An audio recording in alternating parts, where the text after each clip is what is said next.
Dominant depuis Brockville, le Steelers de Bert Anderson est maintenant l'embarcation à battre en classe Grand Prix. Porté par l'appui de ses milliers de partisans, est-ce que les favoris locaux, Théoret, Marcoux et Hayward, sauront trouver le moyen d'arrêter la poussée victorieuse de Anderson et remporter la course la plus prestigieuse dans le monde? C'est ce que nous verrons aujourd'hui. Hydroplane Québec présente la série de l'Association canadienne d'Hydroplane.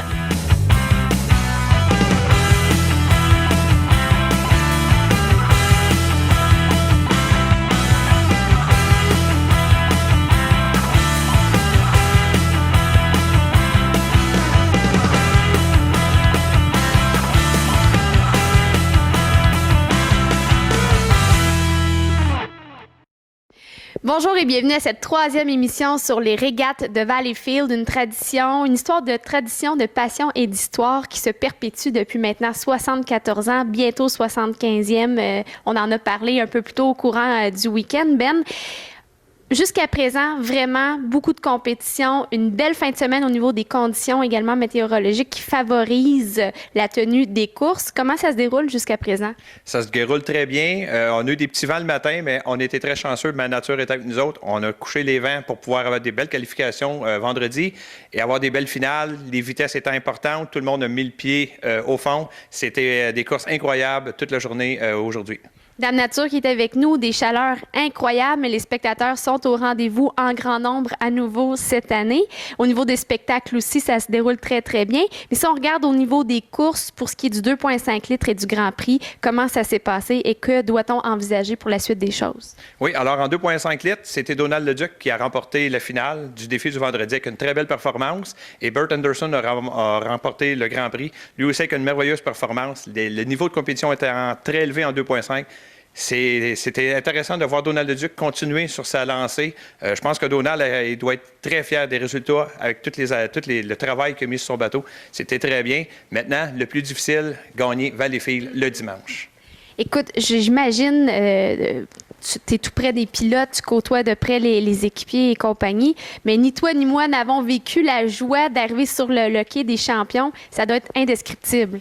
Écoute, j'ai jamais piloté. De voir la réaction des gens depuis les années que je fais les régates, d'arriver sur le quai devant l'estrade, je pense que les gens n'ont pas de mots. Bert Anderson l'a déjà résumé.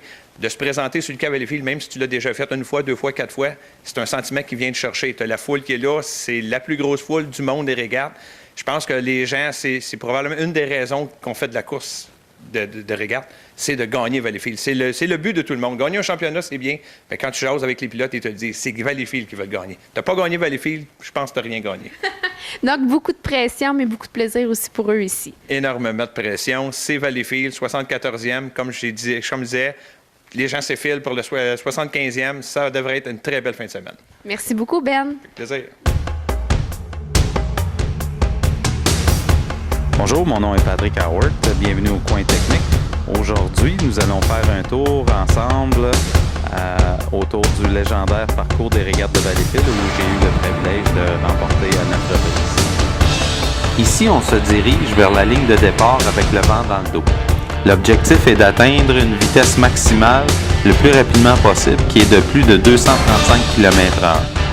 Pour amorcer le premier virage, on doit relâcher la pédale d'accélération une fraction de seconde pour permettre au bateau de bien s'accrocher.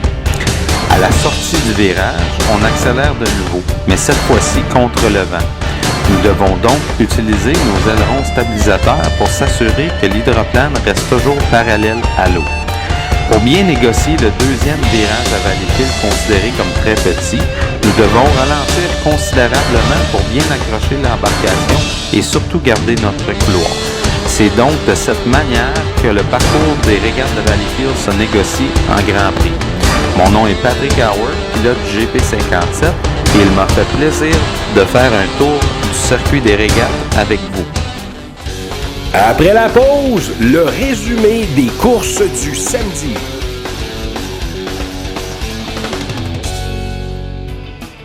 Cette web-série est rendue possible grâce à Wolf Engines. Les régates de Saint-Félicien en collaboration avec ProNet Régent Côté, membre Gus et le restaurant Midas. Anderson Hydroplane, Shane Custom Metal Fabricator. Passion VR, Caravane Vaillancourt, EMS Environmental Manufacturing Solution, les constructions Labrec et Poirier et Hedge Tool & Machine. Cette présentation est une production d'hydroplanequebec.com en collaboration avec les régates de Valleyfield. Avec 26 inscrits dans la classe 2.5 litres, le classement est toujours extrêmement serré et chaque pilote doit être au sommet de sa forme à chaque course pour atteindre la finale. La journée du samedi n'a pas fait exception, alors que seulement 7 points démarquent les 10 premiers au championnat au terme de 2 rondes de qualification. Avec chacun une victoire et une deuxième, Kennedy, Maheu et Robertson sont en tête avec 46 points. La surprise de la journée fut Dominique Demers au volant du CS44, Wave Dancer, qui est présentement en 5e position, le plaçant dans une excellente position pour se tailler une place pour la finale. Demers a d'ailleurs remporté la qualification 2D aux dépens de Brandon Kennedy.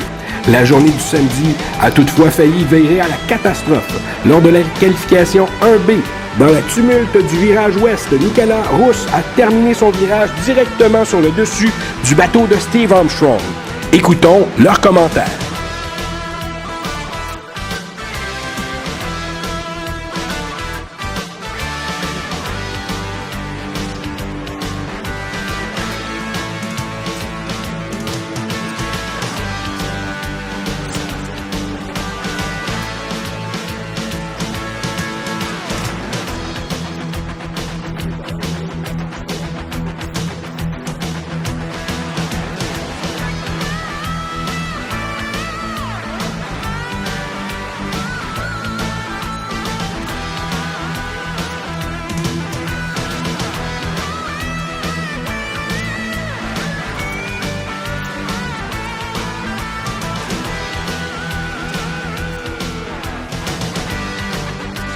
L'histoire de la journée a été Nicolas Rousse, qui après avoir vécu cette frousse est revenu remportant sa 2e qualification, tout en partant du 5e corridor. Toute une performance. Vainqueur du défi du vendredi, Donald Leduc a vécu une journée difficile, étant disqualifié lors des 2 rondes de qualification. Seule une victoire en consolation pourra lui permettre de se tailler une place pour la finale. Voici le tableau des 8 premières positions. Personne ne pourra prendre la journée du dimanche à la légère, car personne n'a encore une place garantie pour la finale. C'est avec beaucoup d'impatience que les meilleurs fans de course d'hydroplane dans le monde attendent l'entrée en scène des bolides de la classe Grand Prix. Allons rejoindre immédiatement Michel Fervac-Larose et Éric Tremblay pour la description de la qualification 1A. 6 secondes avant le départ. Il faudra surveiller Pacredoni à l'extérieur. Et là, extrêmement rapide, Pacredoni. Oh.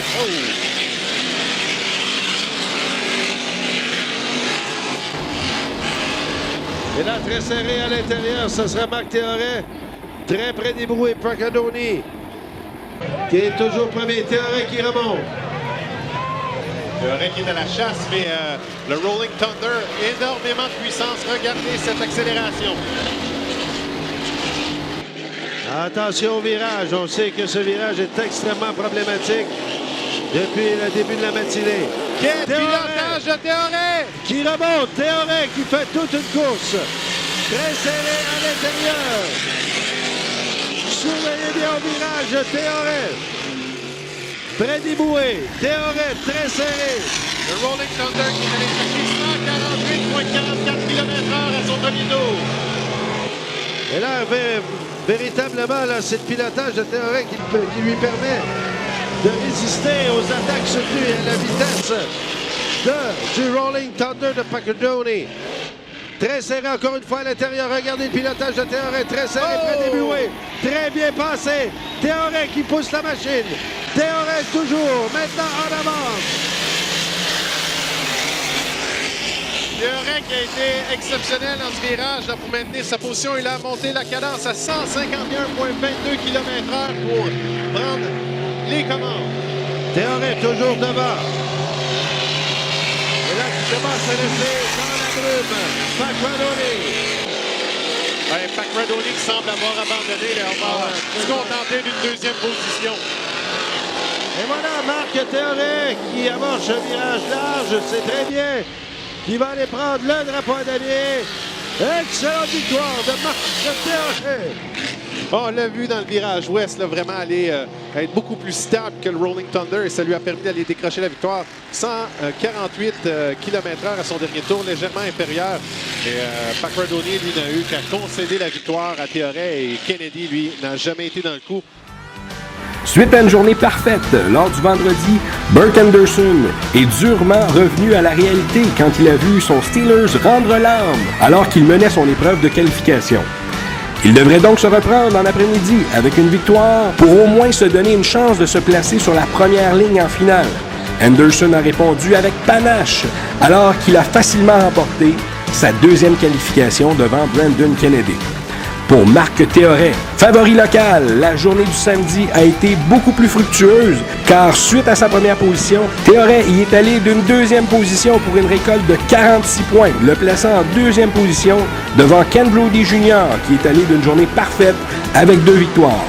Preuve de la parité qui existe en classe Grand Prix, 2 autres embarcations sont à égalité avec Théoret, soit Patrick Hayward et Tom Pacradoni, qui eux aussi ont récolté une victoire et une deuxième.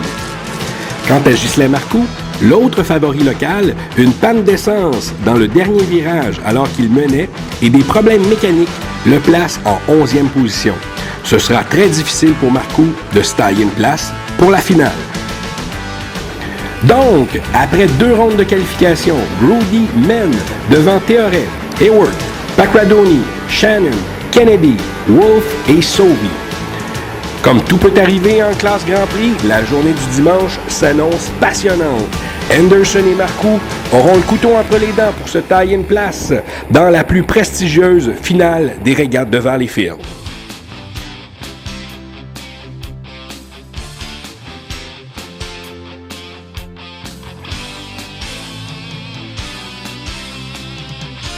Oui, c'est sûr que nous sommes fort occupés à la maison.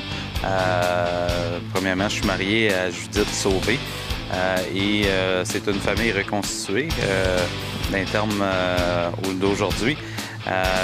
Nous avons 5 enfants à la maison qui commencent, ma fille, à 6 ans, 9 ans, 12 ans, 14 ans et 16 ans. Donc, à la maison, on peut dire que oui, c'est occupé et oui, c'est rock'n'roll, mais c'est que du plaisir. Et puis, j'ai toujours été un grand passionné du hockey. Et si je ferais d'autres choses, ça serait le coaching au niveau du hockey. J'ai toujours aimé enseigner autant dans le hockey, autant comme profession, autant au niveau des régates. S'il y a des jeunes qui ont besoin d'aide, qui commencent, c'est toujours un plaisir de donner J'adore donner des conseils et de montrer mon savoir aux autres.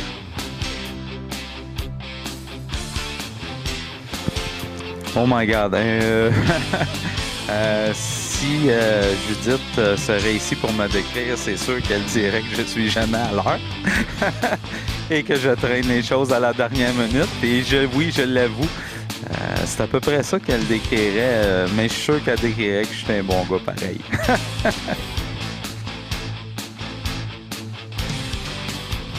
C'est sûr que, exemple, si ma fille me dirait mon papa c'est le meilleur, elle le mentionnerait parce que je lui donne beaucoup de temps. Durant la saison de course, si elle se couche à 9h, ben je suis avec elle jusqu'à 9h et c'est les courses après. Donc je lui donne tout mon temps. Et étant donné que j'ai une fille, ben je joue beaucoup à la Barbie avec. Donc non, je pense que je suis autant passionné d'un régate, autant passionné à donner du temps à ma fille.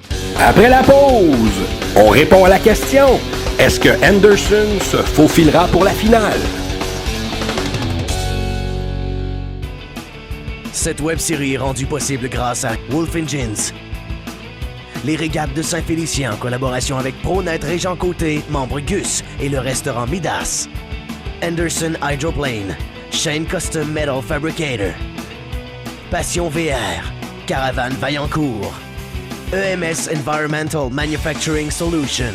les constructions Labrec et Poirier et Hedge Tool & Machine.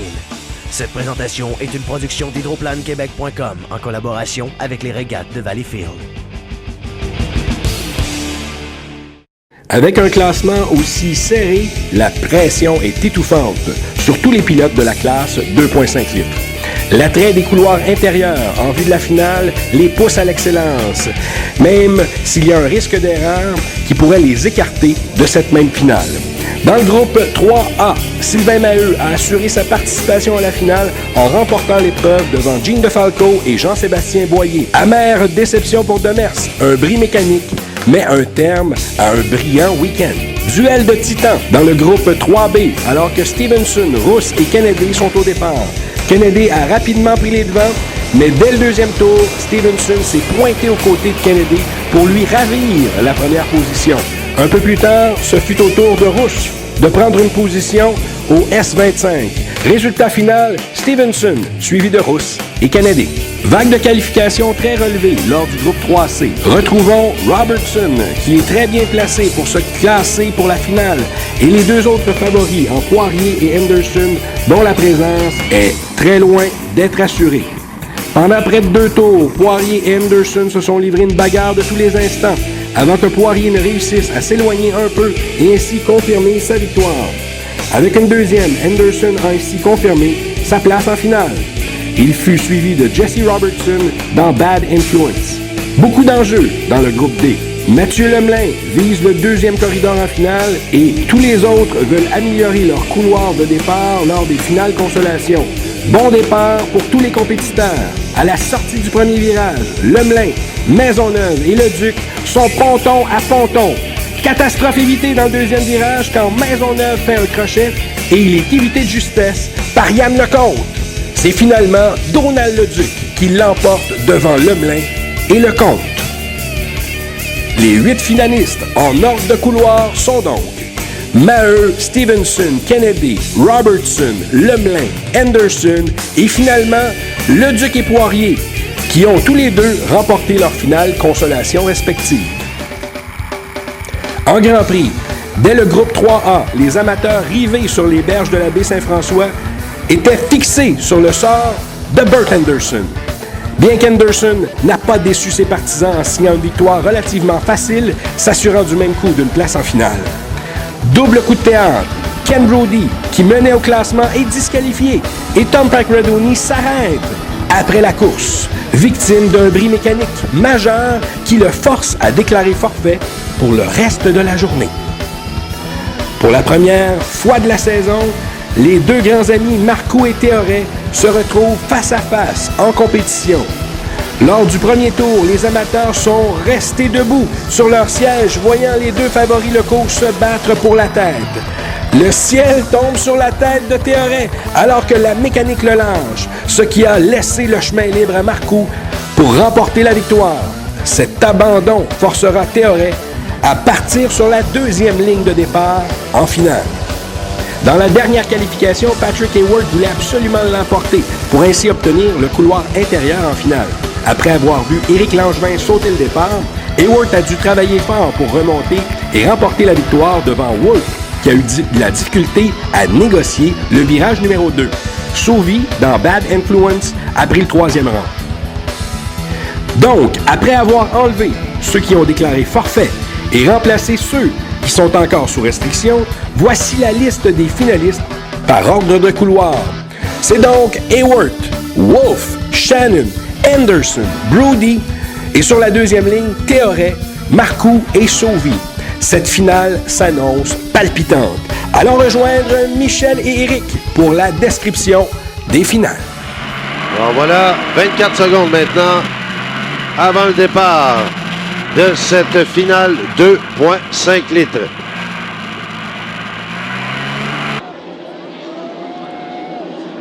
« 10 secondes et c'est lancé.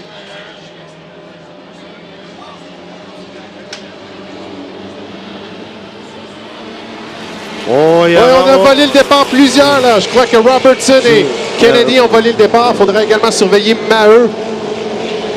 Eh ben là, les choses vont changer. On va attendre la décision des officiels. pour nous indiquer là, qui a volé le départ, qui est bon et qui est devant. Et à la sortie du premier virage, on a une lutte à 4. Maheu, Kennedy et Robertson. Il faudra avoir à l'œil Donald Leduc, qui du corridor extérieur. Ouais, les donnes vont changer. Là. On attend impatiemment la décision des officiels.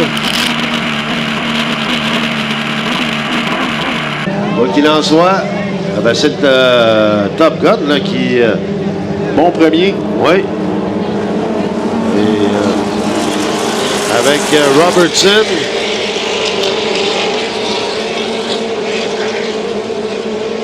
On attend les premiers relevés de vitesse.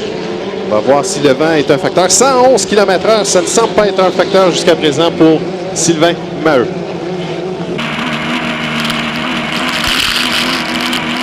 Sylvain Maheu là, qui va très très bien. Et là, on va avoir 3 embarcations voler le départ. Le Bad Influence, le Shameless et le Top Gun. Alors, le meneur, je crois que c'est Donald Leduc qui fait la lutte avec le Wet Spot.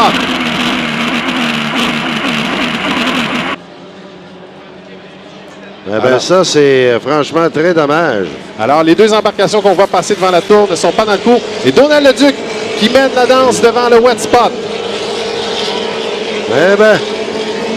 Donald Leduc a surveillé devant le Wet Spot. Donc, l'embarcation 48 orange. On aura toute une lutte, les deux qui sont côte à côte, mais on sait que Leduc a beaucoup de puissance sur le droit.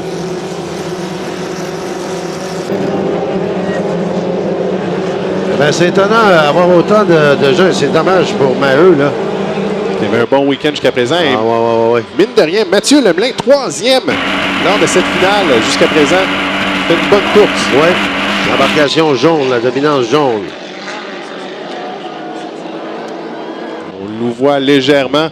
Leduc qui tente de s'insérer à l'intérieur là, entre Robertson et Maheu. Alors, Leduc, voici le Wet Spot de Rob Stevenson. Et la vitesse du Cannonball, 108,42 km/h à son 2e tour. Et à son 3e, 109. On a augmenté la vitesse. Et là, cette lutte-là, là, ça va jouer très dur avec le Wet Spot et, de Stevenson et de Donald Leduc. Oui, il faudra vérifier également. Là, on reçoit les vagues des 2 premières embarcations qui ne le savent pas, mais ne sont pas légales pour cette finale. On a volé le départ. Oui, il faut éviter les crochets, là, notamment lorsqu'on arrive. Il semble que le Wet Spot est mieux négocier le virage.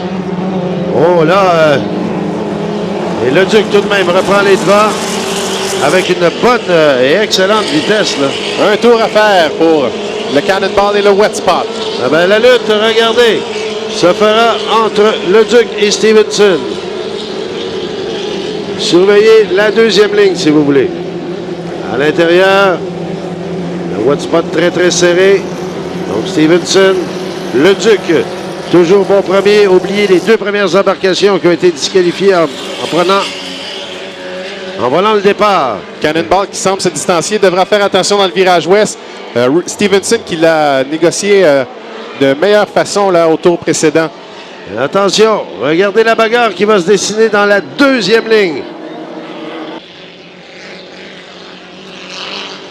Et là, on a une lutte. Les derniers mètres. Attention, Leduc, Stevenson. Leduc qui va l'emporter. Il semble Donald Leduc, le petit-fils de Jules Leboeuf. Oh! Et lui, il refait le coup qu'il avait fait à Brockville. Il passe par la finale consolation à l'arrière du peloton. Et lui, il a profité là, des 3 embarcations trop hâtives au départ et toute une performance que vient de nous offrir Donald Leduc. La confiance sera vraiment à son summum pour le pilote de Valleyfield. Il va faire un tour à 107,29 km/h. Il y a seulement... Le Top Gun était plus rapide, mais vraiment, Leduc, là, de toute beauté, son pilotage. Eh bien, Donald Leduc, grand vainqueur de cette finale 2.5 litres.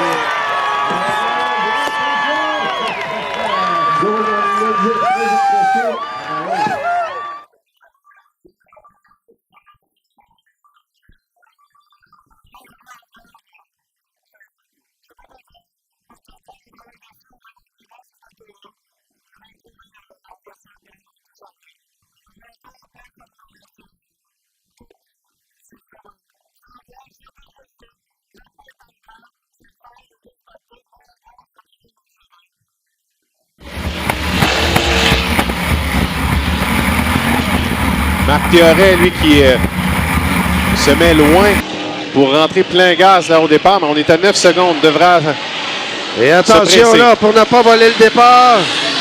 Oh, aïe, attention. Oh, il semble que c'est un bon départ. Et Marty Wolf qui prend les commandes. Marty Wolf en premier lieu, mais c'est terminé pour le départ. Oh là là, on a un abandon ici, total. Groupe ABS. Et Patrick Howard qui a de la difficulté. Oh, Patrick Howard qui a complètement... Ce qui ouvre la porte là, à plusieurs... Marty Wolf qui est loin devant et c'est Norman Shannon qui est en deuxième position. Et le Steeler qui est dans la queue d'eau. Oh là là, attention, et ça fonctionne très bien. Le 7-7-7, Bourne Anderson avec Marty Wolf. Attention au virage extrêmement serré. 151,41 km/h. Et là, c'est Bourne Anderson qui prend les devants. Anderson qui est bon premier, creuse l'écart sans arrêt. Devance, un pilotage exceptionnel, une machine qui roule le plein gaz sans arrêt. Tentative d'attaque de Wolf. Très serré à l'intérieur, à l'extérieur. On remarque Bourne Anderson qui tient bon, un pilotage exceptionnel. Toujours en plein contrôle, une mécanique parfaite. On l'a vu sortir du virage côté ouest avec beaucoup de facilité pour aller chercher Wolf au premier virage. Et lui, il nous pointe des vitesses de 148 km/h. Une vitesse exceptionnelle. Et à chaque tour, Anderson creuse l'écart de plus en plus. Une bagarre va probablement se dessiner là, peut-être, derrière pour la deuxième et troisième place. Je crois que l'écart est quand même considérable. Et Bertrand, quelques difficultés à ce passage au virage ouest. Et Bourne Anderson, qui calmement amorce son dernier tour.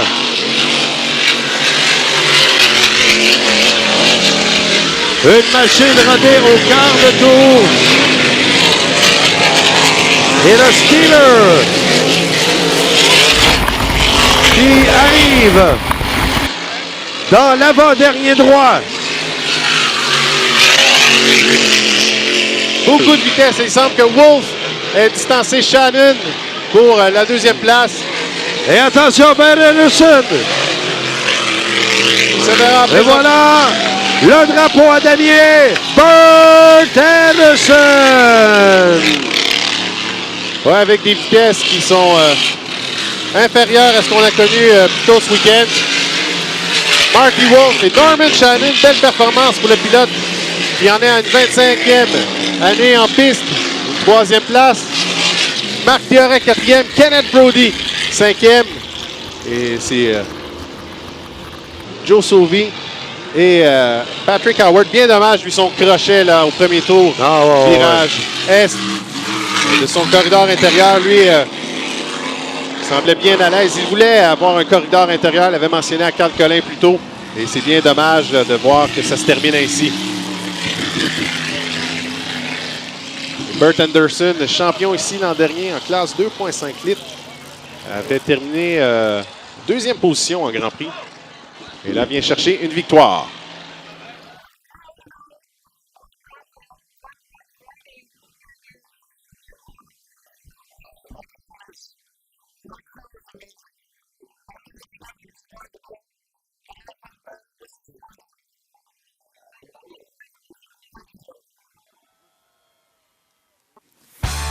Après 4 épreuves, c'est tout simplement incroyable comment la compétition est serrée en 2,5 litres. Ken Anderson mène toujours, mais Mathieu Lemelin est seulement à 4 points derrière, suivi de Sylvain Maheu à 8 points. Ce sera une lutte des titans jusqu'à la fin de la saison. En Grand Prix, Marc Théoret n'est plus le leader au championnat. Avec ses 2 victoires en finale, Burt Anderson a pris les devants, mais avec une mince avance de seulement 13 points. Avec 3 épreuves à venir, rien n'est joué et il sera intéressant de suivre le reste de la saison. Revenez-nous la semaine prochaine alors que notre émission proviendra de Saint-Félicien dans la magnifique région du Lac-Saint-Jean.